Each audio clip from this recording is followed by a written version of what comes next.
నెల్లూరు జిల్లాలో అకాల వర్షం అన్నదాతలకు అపార నష్టాన్ని మిగిల్చింది. శుక్రవారం రాత్రి కురిసిన గాలివానకు పంటలు ధ్వంసమయ్యాయి.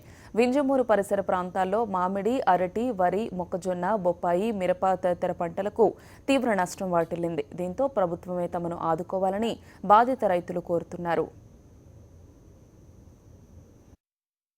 భూమితో కూడా కొని 130 ఎకరాలు ఈ తోట అయితే 130 ఎకరాల్లో నిన్న వచ్చిన అకాల వర్షానికి గాలికి మొత్తం పూర్తిగా 90% దాకా మొత్తం రాలిపోయి అపారమైన నష్టం జరిగిపోయిందండి.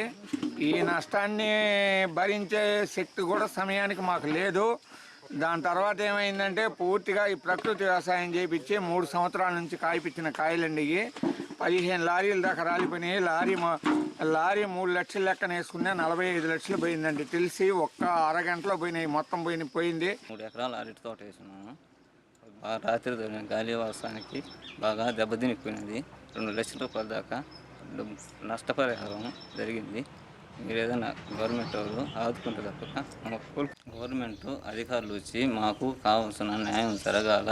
అన్యాయం జరిగి